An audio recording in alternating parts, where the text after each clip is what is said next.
pessoal, vamos lá então. Fiquem à vontade para trazer também.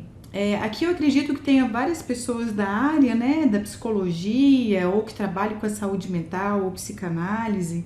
E fiquem à vontade aí para trazer nos comentários o que chama a atenção de vocês desse ponto, tá? Sobre esse tema, ciência da felicidade, como que pode contribuir de alguma forma aí com a prática de vocês. Mas muito bem. Aos pouquinhos o pessoal vai entrando então, mas já quero começar, né? Pra gente também não atrasar muito, tá? Sejam então mais uma vez todos muito bem-vindos ao nosso encontro. Para mim é uma satisfação imensa estar aqui com vocês, falando de um tema que eu confesso que eu adoro falar sobre, que é falar sobre a felicidade, né? Quem me conhece pessoalmente sabe que vira e mexe eu trago esse tema à tona. Eu gosto de falar sobre isso, gosto de estudar sobre isso e aceitei um convite recente da plataforma EducaPsi para falar um pouco com vocês nessa live sobre esse tema que felizmente está em alta, né? Mas é curioso, confesso para vocês, essas últimas semanas eu já vou contar um pouquinho melhor para vocês quem sou eu, mas essas últimas semanas eu estava em aula, eu sou professora universitária. E um dos alunos me perguntou algo que depois eu fiquei pensando. Ele falou assim: professora, mas você fala tanto de felicidade, de ciência da felicidade, e você vai falar de felicidade logo agora, né? Que a gente está aí na retomada da pandemia, um momento aí com tantos desafios, né? Acredito que para todos nós, em diferentes instâncias, né?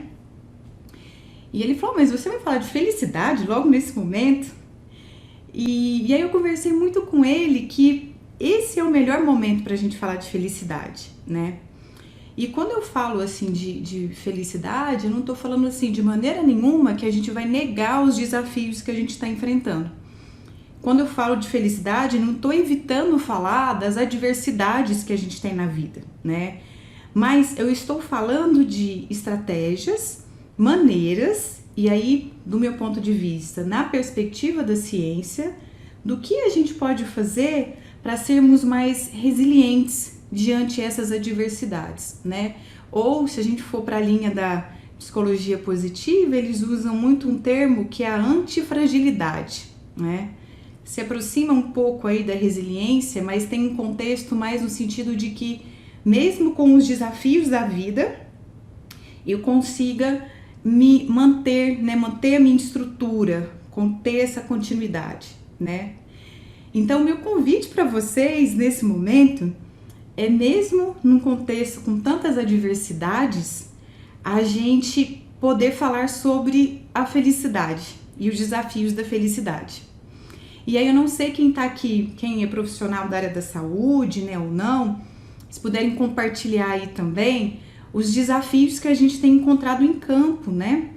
A gente tem visto nesse momento, eu digo retomada, né? Não é o pós-pandemia, porque a gente ainda tá nesse momento, mas a gente percebe que tem uma onda agora com uma série de problemas relacionados à saúde mental. Os serviços de saúde mental estão superlotados. As pessoas estão com um sofrimento emocional muito grande, né? Diante de tudo aí o que a gente viveu e ainda está vivendo. Então, até interessante saber a perspectiva de vocês, se na cidade de vocês, eu vi que tem várias pessoas aqui que nem várias pessoas aqui que eu acredito que é da área da psicologia ou psicanálise, se vocês têm identificado isso também, né? Pessoas com questões de saúde mental de maneira muito exacerbadas, né? Então, agora que a turma, me digam aí o que vocês têm percebido depois, tá? Da área da saúde? Legal. Então me digam aí o que vocês têm percebido, se as pessoas estão realmente doentes, né, nesse momento. A gente tem encontrado, só mais um parênteses sobre isso, né? Questões relacionadas especialmente à ansiedade, à depressão e até mesmo o transtorno de estresse pós-traumático. A gente tem encontrado muito nessa retomada agora da pandemia, tá? Mas eu já, ao invés de falar só dos problemas, eu vou falar de muitos outros aspectos nessa live. Isso que eu quero compartilhar com vocês.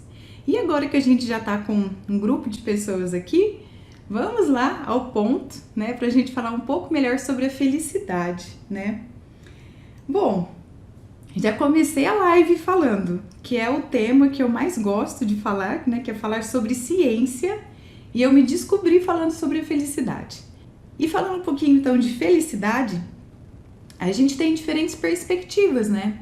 A gente tem um olhar, por exemplo, da religião e da espiritualidade. Embora a gente fale religião e espiritualidade como sinônimos, a gente sabe que são diferentes. Religião, geralmente você está ligado a algum tipo de crença ou alguma religião por si só, né? Catolicismo, enfim, entre outros. A espiritualidade não necessariamente. Então a gente tem a abordagem da felicidade nessa perspectiva, a gente tem a abordagem da felicidade de uma maneira mais filosófica, né? Se a gente for ver, falar de felicidade não é novidade, desde Platão, Aristóteles já é falado muito sobre isso. A gente tem a abordagem da felicidade muito voltado para a questão da mais poética, né? Uma abordagem mais poética também diante disso. E vocês vão perceber que nesses encontros eu vou falar com vocês da abordagem da felicidade voltada para a ciência, tá? Então eu vou trazer muito isso para vocês, mas um pouquinho de poesia também, se me permitam. Eu gosto muito de um autor, psicanalista e um brasileiro que eu admiro muito, que com certeza vocês conhecem, que é o Rubem Alves, né? Um legado que ele deixou, eu acredito que foi um dos grandes marcos, né? Dos grandes escritores, entre várias contribuições que ele trouxe para o Brasil. E eu queria começar essa live falando um pouquinho da definição dele sobre felicidade, que lá na ponta eu vou conectar com a ciência. Então eu peço um pouquinho de paciência só para eu conseguir fazer essa conexão. Rubem Alves dizia que uma vez ele perguntou para a amiga dele, uma grande amiga dele, o que era felicidade. E ela disse assim que um dia, né, ela conversando com Deus, era uma pessoa que tinha uma espiritualidade muito forte, ela tentou fazer um acordo com Deus. Virou e disse para Deus assim: olha Deus, eu daria 1 ano da minha vida se você me desse de volta uma das noites que eu tinha na minha casa com meus pais. E ela disse que nesses encontros, as pessoas da casa ela ficavam em volta de um fogão a lenha, talvez eu tenha uma identificação pessoal aí, que o pai e a mãe conversavam muito nesse momento, né? Brincavam muito um com o outro, e sempre que o pai saía de perto do fogão a lenha, né? Ela falava pro pai assim: mas você vai ficar estuporado, né? Quem é no interior talvez conheça bastante essa palavra. E aí o que ele conclui disso, né? Que para aquela amiga dele, esse encontro com a família era a parte do céu, né? Então, o que a gente quer, segundo Rubem Alves, no fundo, é recuperar essa felicidade efêmera que nós temos. E para cada pessoa, talvez é um primeiro aprendizado desse encontro, dessa live, para cada pessoa a felicidade é diferente.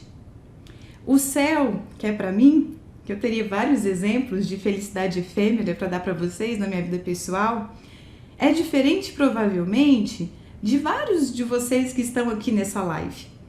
Então, o primeiro entendimento é justamente esse, né? O céu e a felicidade efêmera para cada um é muito diferente. Mas, ok, Larissa, né? Por que eu gosto de começar a live falando sobre isso? Porque eu não vou falar de felicidade aqui para vocês de uma maneira muito simplista.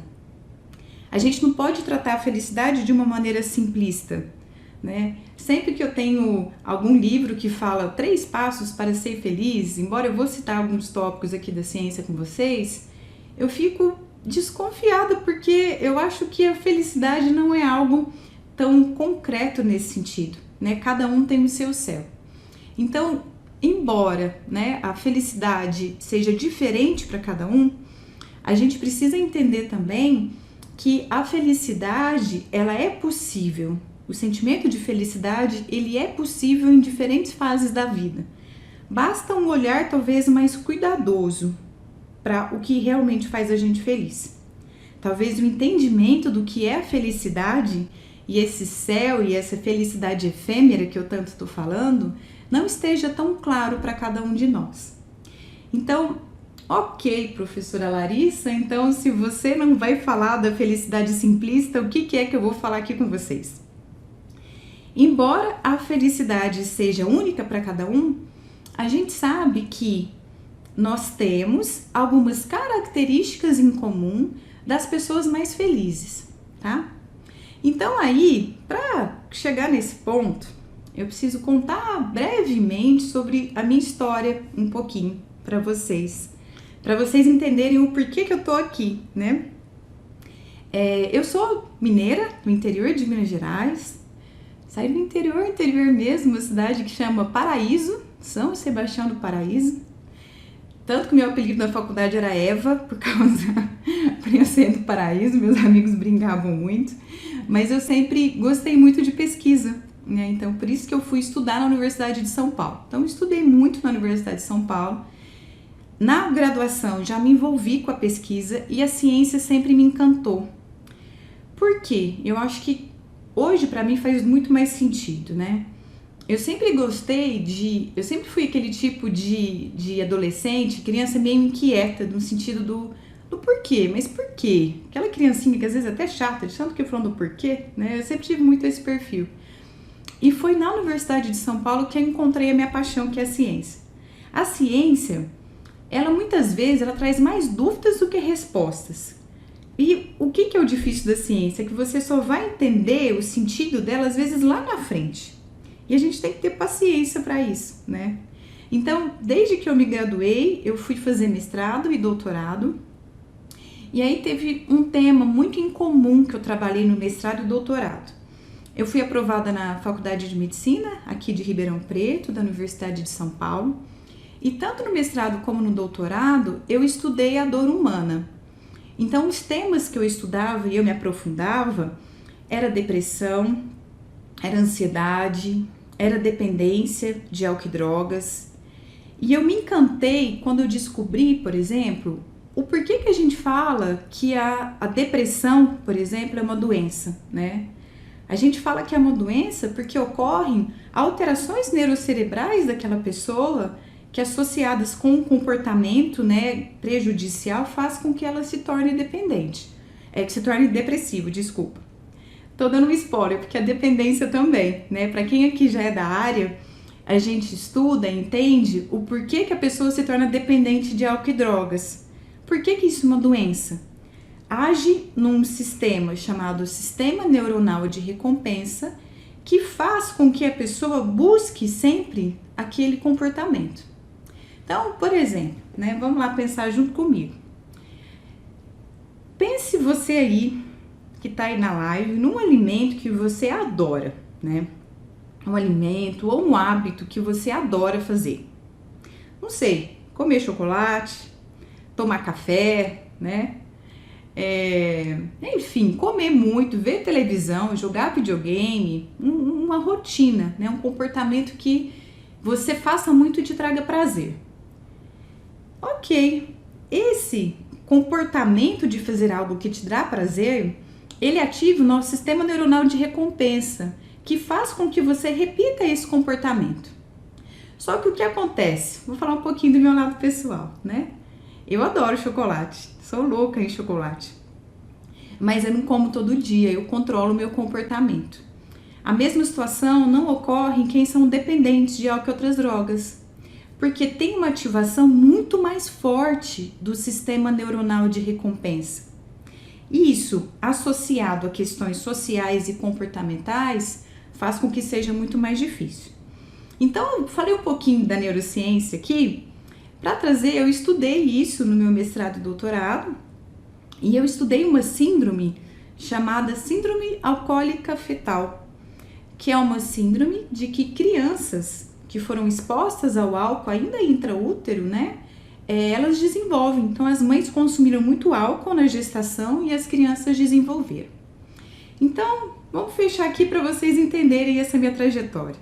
Até aí, na graduação, mestrado e doutorado, eu estudei muito a dor humana.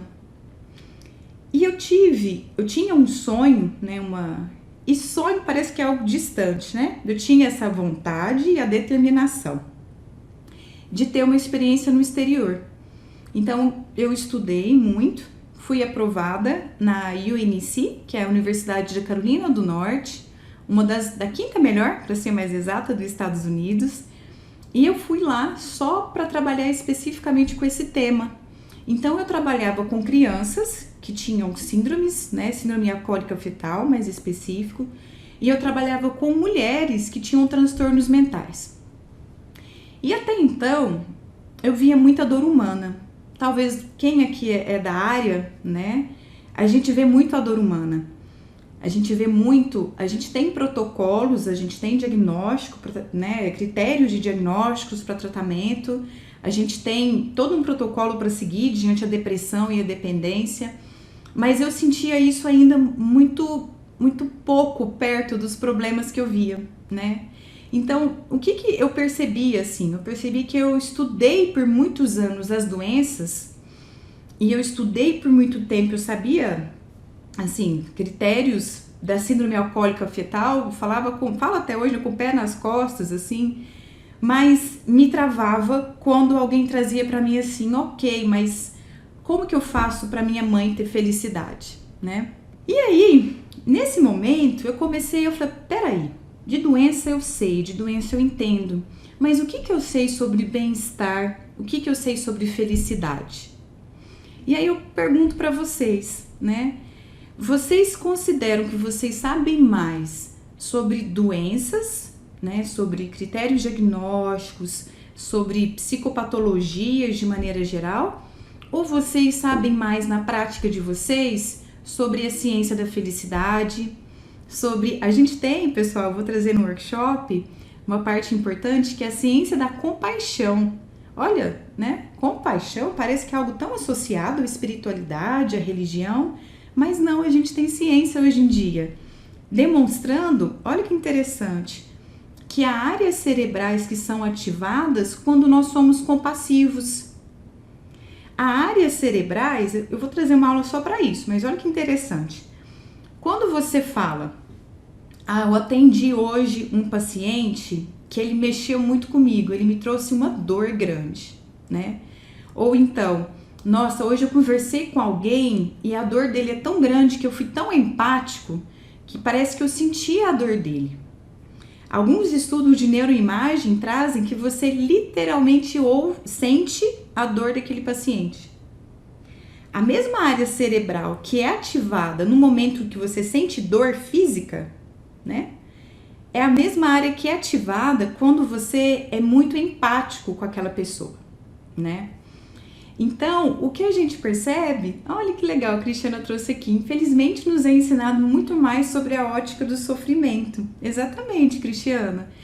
A gente tem uma sociedade e uma visão, uma sociedade, né, e a própria ciência, que divulga muito mais achados relacionados à dor e ao sofrimento do que a empatia, como eu estou dizendo para vocês agora, a compaixão e o bem-estar. Um parêntese que é importante, eu não estou falando que a ciência sobre psicopatologias seja algo ruim de maneira alguma, né? Foi por esse desenvolvimento que a gente tem muito tratamento hoje em dia. E foi por isso que hoje em dia a gente trata a depressão, por exemplo, como eu costumo, para quem conhece, tem um vídeo da OMS que eu adoro, que é super curtinho, 3 minutos, que chama The Black Dog, o cachorro preto, que mostra, é uma animação, eu uso para pacientes de diferentes idades, que mostra o que a pessoa passa quando ela tem depressão. É como se ela usasse um óculos escuro diante da vida, né? Ela tem uma visão distorcida daquela realidade. Então, foi desde que a gente entendeu que a depressão é uma doença que a gente desenvolveu bons tratamentos, que a gente desenvolveu bons medicamentos. Isso é ótimo, isso é excelente. Mas qual que é o meu convite para vocês hoje? Para que vocês também tenham conhecimento de uma segunda percepção, de um olhar voltado para a felicidade, para o bem-estar.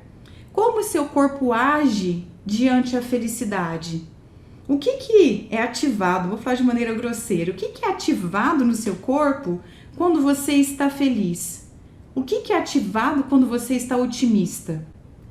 A gente precisa saber essas informações. Para a gente, até mesmo, quem é da área da saúde mental, da psicologia ou não, né? Ou quer tá nessa live para saber um pouquinho melhor sobre si, para saber um pouco melhor sobre esse tema, para que a gente consiga trabalhar também, tá? Ah, Gisela? Eu não sou psiquiatra, não. Eu sou enfermeira psiquiátrica, na verdade, a minha formação. É que nos Estados Unidos, a enfermagem equipararia a um médico geral aqui no Brasil, né?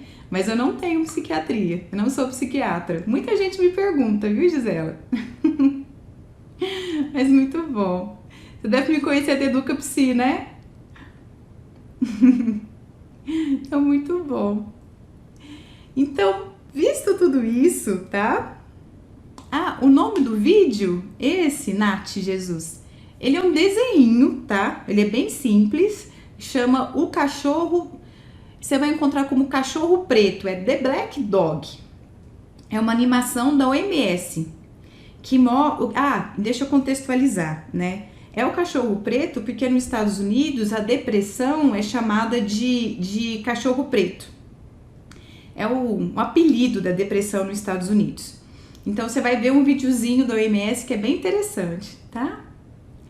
Que legal, Gisela. Eu tenho vários cursos lá na Educa Psi, se tiver interesse. Então vamos lá. Então até aqui a gente entendeu, né, que a nossa sociedade já estuda muito a questão da psicopatologia e o meu convite agora é falar sobre a felicidade para vocês. Então, eu vou falar para vocês, hoje eu separei 3 pontos, tá? 3 pontos principais para relacionar com a felicidade. Primeiro ponto, mudar é possível. Como assim, professora Larissa? Como assim mudar é possível, tá? Ai, Rosa, que querida, que bom que você tá gostando, seja muito bem-vinda, tá? É Rosane, acho que eu li errado. Seja muito bem-vinda.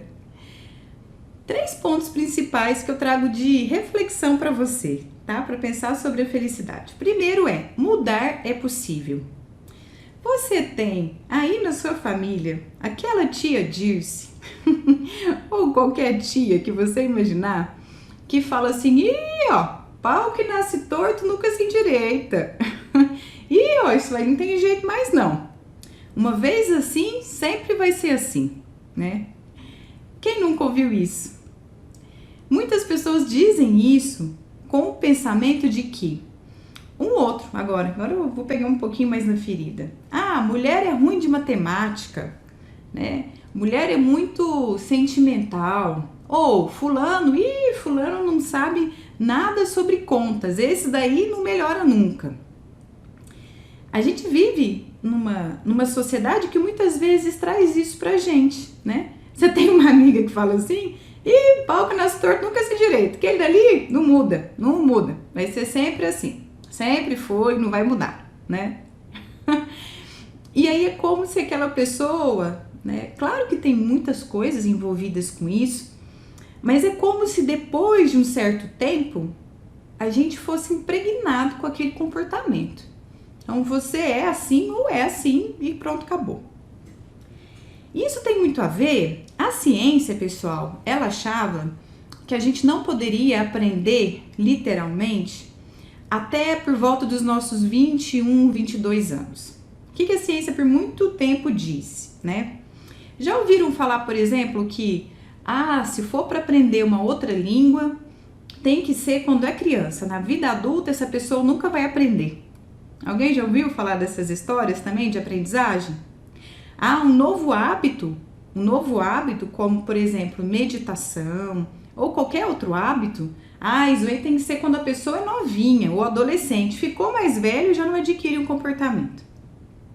E a ciência há muito tempo dizia isso também. Mas aí teve um achado que é relativamente recente, que é o achado da neuroplasticidade. Alguém aqui já ouviu falar sobre essa palavra, neuroplasticidade? Dou uns segundinhos aí. Sim, pode colocar um não ou um sim. Alguém já ouviu falar de neuroplasticidade? Já ouviu? Ah, muito bom. Ao crescer pouco se aprende. Muito bem. Muito bem. Para explicar para vocês a neuroplasticidade, eu tenho que explicar um pouquinho antes sobre a neurociência. Eu vou falar da neurociência, pessoal, de uma maneira bem grosseira, tá? Mas só para vocês entenderem o fio da meada. O que é a neurociência que a gente tanto está ouvindo falar? Marketing fala sobre neurociência, a área da pessoal da educação fala sobre neurociência, enfim, todo mundo fala sobre isso.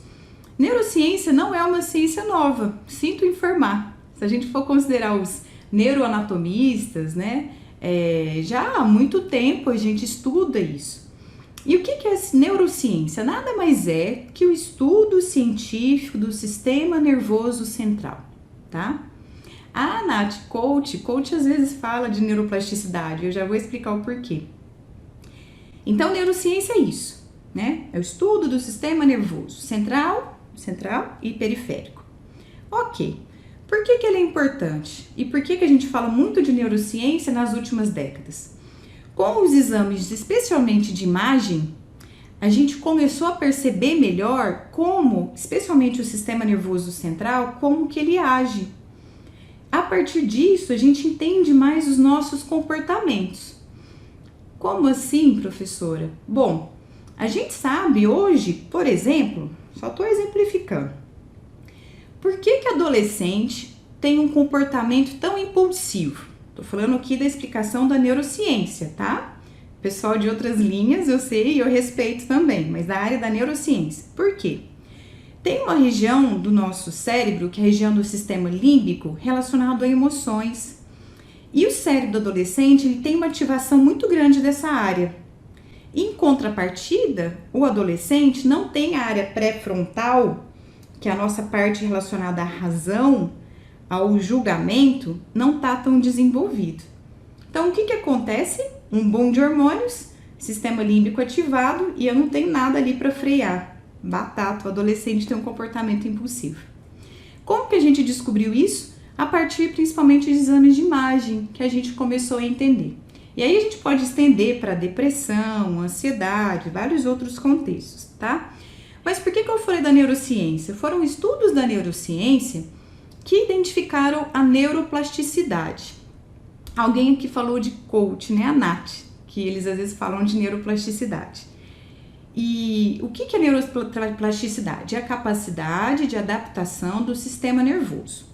Ou seja, se eu tenho um trauma, né, tive um acidente, né, grave. Se eu tenho trauma, os cientistas identificaram que por causa da neuroplasticidade, plasticidade vem de plástico mesmo, tá? Então nada mais é que neuro, é o plasticidade, ou seja, o plástico, digamos assim, da parte neurológica nossa. Então eu tenho essa modificação. Então se eu tenho um trauma, óbvio, né? Dependendo da região do meu cérebro, dependendo da função, a gente vai ter um dia aqui que eu vou só explicar para vocês isso, tá? Áreas do cérebro, se eu tenho um trauma, o que ocorre em outras regiões, será que cada cantinho do cérebro é responsável, será que eles se conectam, enfim, vai ter um dia que eu vou explicar só isso. Mas o contexto da neuroplasticidade é isso, nada mais é que a capacidade de formação de neurônios e uma adaptação no sistema nervoso central. Então, se eu tenho um trauma, por causa da neuroplasticidade, eu consigo retomar aquelas funções. A neuroplasticidade também está relacionada com o fato de você adquirir um novo comportamento. Então, segura aí, eu quebro a primeira parte que eu falei. Lembra a tia Dirce que fala, e aí, fulano, não muda nunca? Tia Dirce é desse jeito e sempre vai ser?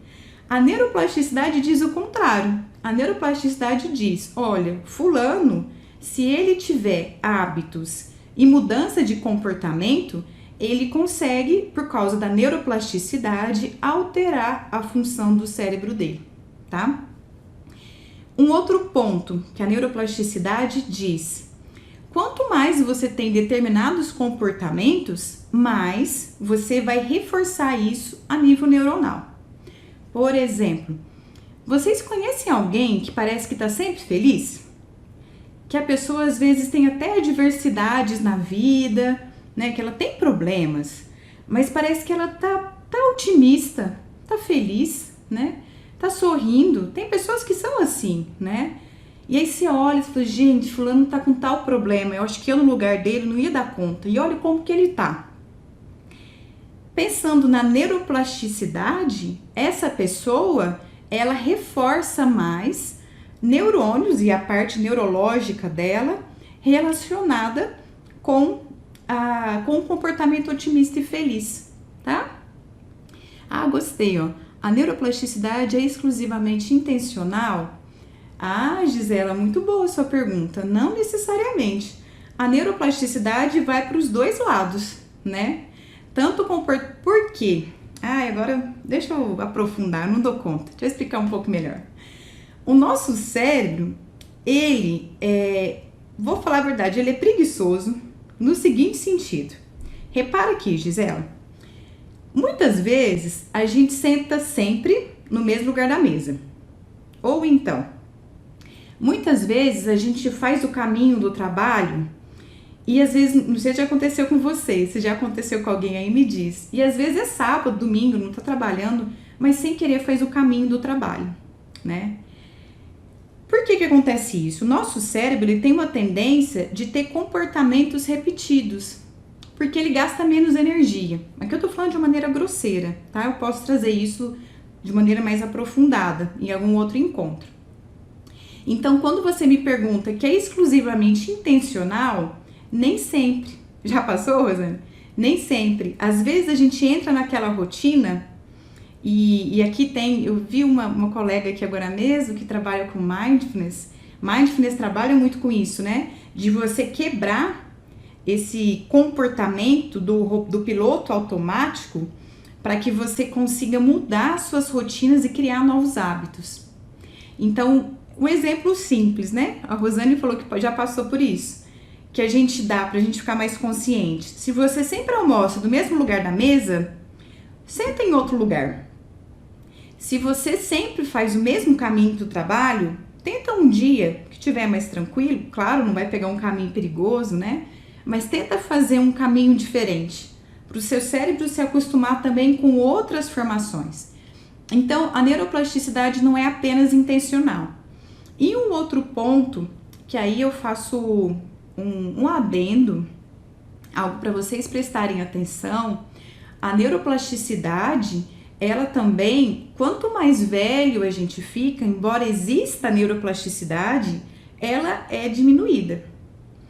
Se alguém aqui tem bebezinho em casa, eu sempre sugiro um documentário que estava até no Netflix, que chama Bebês em Foco. É muito bom, chama Bebês em Foco.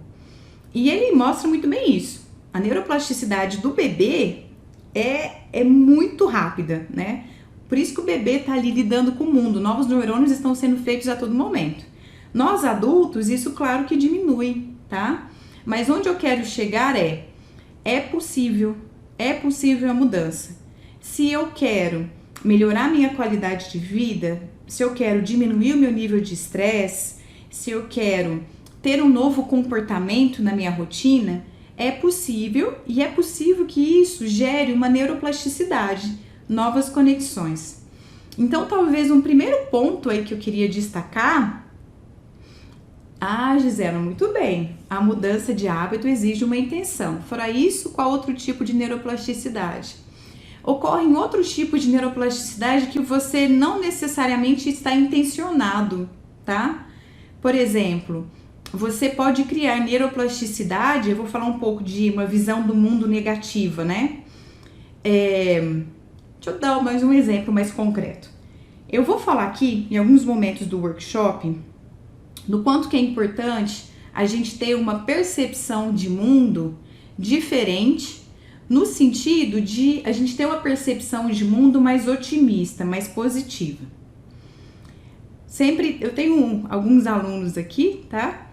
Que dizem assim, professora, como assim? Né? O que eu faço? Eu falei, primeiro, se você vê televisão, né?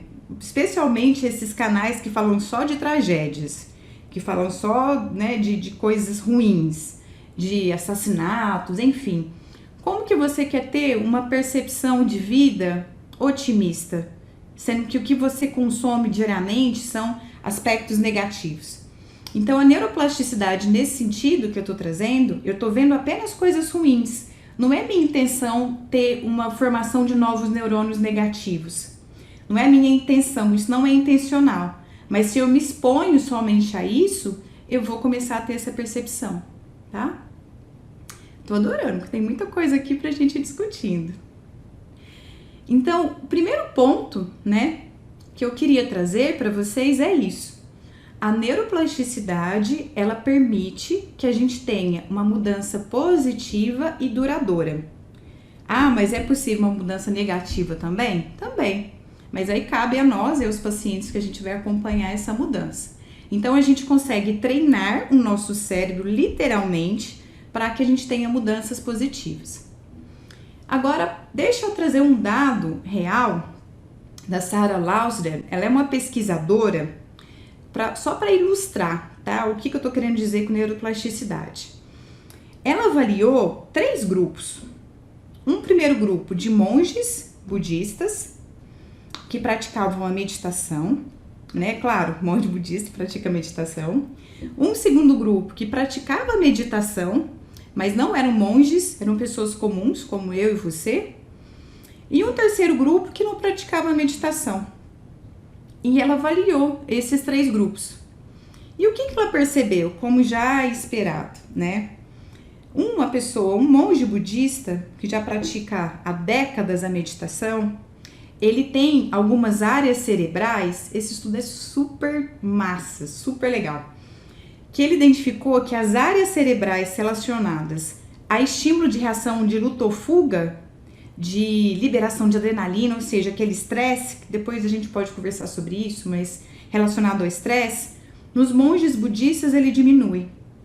E ao mesmo tempo, todas as áreas cerebrais relacionadas aos sentidos, audição, olfato, percepção de ambiente, mesmo com os olhos fechados, era mais desenvolvida. Mas ok, professor, até aí é um monge budista, ele treina isso todo dia, já era esperado. Mas será que uma pessoa comum, praticando meditação por 8 semanas, que foi o protocolo desse estudo, ela também tem alterações cerebrais? O que vocês acham que eles identificaram? Eu comparo o grupo que meditou com o grupo que não meditou. O que eles identificaram? Que esse grupo de pessoas comuns que praticavam meditação, mas com constância, como um novo hábito, em 8 semanas, conseguiram ter mudanças cerebrais. Então, o que o estudo chegou à conclusão, né? Que uma pessoa comum também pode mudar o cérebro dela. Por isso que a gente fala, né, que a meditação é uma academia do cérebro. Aqui eu tô falando da meditação, pessoal, mas como um exemplo. A gente tem uma série de outros exemplos que eu posso exemplificar para vocês. Mas a meditação, por causa da neuroplasticidade, causa uma alteração no seu cérebro que te ajuda a diminuir, né, a percepção do estresse, os níveis de estresse, e te ajuda a ter uma melhor qualidade de vida. Então, assim, tô falando tudo isso, né, pra gente pensar que mudar é possível. É o primeiro ponto que eu gostaria de deixar aqui com vocês, tá? Mudar é possível. A gente precisa, sim, de informações, a gente precisa, sim, de hábitos, tá? Para que a gente consiga atingir isso e atingir um melhor bem-estar. E aí, do primeiro ponto, gente, se quiserem comentar alguma coisa, tá? Que é em relação à neuroplasticidade, aí o que a gente tem que ter só um pouquinho de cuidado. Eu sou muito realista, eu vou falar meu ponto de vista pessoal, tá? A gente tem que tomar muito cuidado porque, assim, neuroplasticidade, a gente tem a ciência que comprova, sim, que ela ocorre, e eu tenho vários estudos demonstrando isso para vocês, mas muito cuidado que às vezes as pessoas distorcem muito bem essa neuroplasticidade, né? Tentam, de certa forma, vitimizar o outro e falar, mas a neuroplasticidade não, a gente tem que ver com muita cautela, com muito cuidado. Muda um novo hábito, né? Adquirir um novo hábito, ele faz com que eu mude as áreas do meu cérebro? Sim. É possível neuroplasticidade? É possível, professora, eu com, não sei, 60 anos, vamos diminuir um pouco, adquirir um novo hábito de meditação, aprender inglês, né? Ter novas estratégias de diminuição de estresse? É possível, a neuroplasticidade permite isso. Mas muito cuidado com poções mágicas. Eu acho que nada é mágico. Tudo precisa de uma dedicação, precisa de uma intenção. E a gente tem que ter muito cuidado, às vezes, que as pessoas falam de uma maneira muito mágica disso. E não é bem por aí, tá? Não é bem por aí. Mas muito bem. Então, primeiro ponto. Falamos, então, que mudar é possível, tá? Queria falar um pouquinho agora também sobre comportamentos no seguinte sentido, né? A gente sabe muito bem o mecanismo do estresse. Deixa eu relembrar. Mecanismo do estresse. Quando a gente estava lá na época das cavernas, existia, se tivesse um leão, um urso, sei lá o que, né? A gente teria a famosa reação de luta ou fuga, certo? Na hora que eu olhei o leão, meu corpo reage. Meu sistema nervoso simpático é ativado. Então, liberação de adrenalina, que vai fazer eu ficar alerta, não vai deixar eu dormir. Liberação de cortisol e muita glicose para eu ter energia para lutar ou fugir. Meu coração acelera, fica acelerado. Minha pele muda. E eu tenho aquela reação de, opa, deixa eu sair daqui. Primeiro, isso é saudável. Que bom que acontece isso, né? Que ótimo que acontece isso na minha vida. Porque se um leão chega na minha frente e eu olho esse leão e eu fico, ó, que lindo, ó, que gracinha. Concordo comigo que eu não ia evoluir nessa natureza, né? Que bom.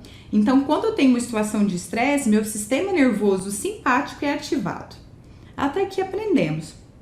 Só que o que acontece na natureza? O leão foi embora, meu sistema nervoso parasimpático vai ser ativado. Então, minha pupila relaxa, meu coração para, né, começa a diminuir, meu corpo vai voltando. É pra quem te quer, né, mano? Vamos que vamos, né? É por aí, eu vazo. E tá certo, é isso. Só que depois eu tenho exatamente o contrário. Qual que é o problema da nossa atual sociedade? A gente vive diariamente encontrando leões. Então, todos os meus dias no trabalho, ou com a minha família, ou com outras pessoas, eu tô lutando com esse leão. Então, o meu corpo tá tendo essa reação a todo momento. Então, às vezes, a gente fala assim, não é desculpa para quem é gordinho não, tá? Mas eu entendo. Ah, professora, eu não consigo emagrecer. Nossa, eu não como tanto, mas eu não consigo emagrecer. A primeira pergunta que eu faço, falei, como é que tá teu nível de estresse? O estresse, como ele ativa o sistema nervoso simpático, ele faz com que seja liberado muita glicose, muito cortisol, que é o hormônio do estresse, e realmente o meu corpo está entendendo que eu preciso de energia para lutar com o leão. Só que eu não tenho leão, eu tenho meu chefe, né? Ou enfim, outra pessoa que me estresse. Então esse é o mecanismo do estresse. Só que tem um segundo mecanismo, né? E aí eu sempre gosto de falar porque a gente tem que entender o porquê que, por exemplo, né? Aqui tinha uma aluna minha aqui. Em uma das aulas eu coloco todos os alunos sentados e eu faço eles terem 3 respirações conscientes. Parece coisa de doido. 3 respirações conscientes. Ainda ensino para vocês isso. Por quê?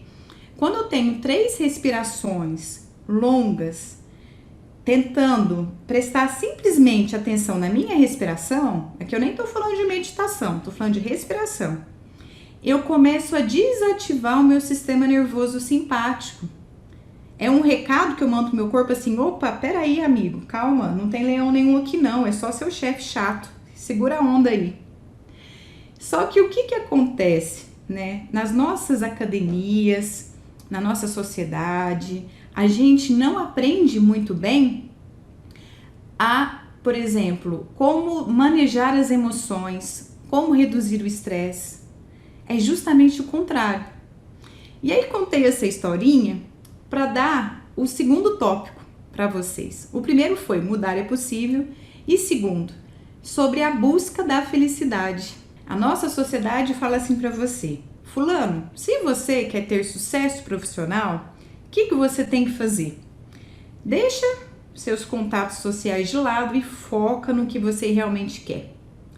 E o que a sociedade tanto fala pra gente? Você só vai atingir felicidade, dona Dirce, a nossa tia lá do começo, quando você atingir sucesso. Então, quando você estiver no auge do teu sucesso, aí sim você vai ser feliz. E aí eu falo pra vocês, eu falo que eu pessoalmente já fiz isso na minha vida. De horas e horas e horas e horas de estudo, de trabalho, de emendar uma coisa na outra, com aquela meta de atingir a minha felicidade plena, né? Quem nunca? Eu, pelo menos, confesso que já. Com essa ideia, que é justamente o contrário do que é o que a sociedade fala pra gente, né? Você só vai conseguir a felicidade lá no topo, quando você chegar o teu auge da carreira. E aí, o que acontece? Para quem aqui já fez doutorado, ou alguma tese ou dissertação, é super comum. Depois que a pessoa defende a tese, um dia depois ou na semana depois, ela tem sintomas, fica uma tristeza constante, né? Isso falando da área acadêmica, mas é para levar para a vida. E ela não entende o que é esse vazio. E tem vários motivos, mas um deles que eu quero destacar é a falsa ideia de que a felicidade só vem quando você atinge aquele ápice do sucesso. E aí alguns estudos eles têm trago, eu achei super interessante porque quebrou até pessoalmente um paradigma que eu tinha. 25, alguns estudos até de Harvard, esse eu posso compartilhar com vocês, do Shal Arcor. Ele estuda a felicidade há muito tempo. Que das pessoas que tinham maior sucesso da universidade, maior sucesso no trabalho, ele avaliou quantos por cento desse sucesso estava relacionado com a preparação, que aí tem a ver com o que eu pessoalmente fazia, de ficar noites em claro estudando e naquela loucura. Quantos por cento estava relacionado ao otimismo e apoio social? E aí tem um parênteses bem importante. Pelo menos eu, não sei vocês, quando eu focava no trabalho dessa forma, a minha vida social não existia, né? Minha vida social ficava de lado. E aí aqui, pessoal, eu não tô falando de vida social no sentido de festas, não é isso não. E também entendo que, às vezes, tem momentos da nossa vida que a gente tem que se afastar de diferentes grupos porque não fazem mais sentido para você. Entendo isso, eu acho que faz parte do amadurecimento, né? É isso que ocorre. Mas onde eu quero chegar é que, quando você às vezes foca no sucesso, foca nesse ponto do trabalho, é muito comum que as pessoas deixem o apoio de um amigo, de um familiar de lado. E aí, retomando desse estudo, o que eles encontraram? Que 25 de 100%, apenas 25% do sucesso no trabalho dessas pessoas era relacionado com a preparação técnica. Como assim, professora? Então, eu estudo muito, eu me dedico muito, sou o melhor da minha sala, vou me dedicar ao extremo, eu vou decorar as apostilas para quem aqui é graduando, e o meu sucesso só faz parte de 25%? Exatamente, só 25%. E o restante das pessoas de maior sucesso, né? O que elas tinham de característica em comum? Agora segura aí que eu vou dar a dica para as próximas. Primeira, otimismo. E aí eu já vou explicar nas próximas lives a ciência do otimismo, por que é importante ser otimista, tá?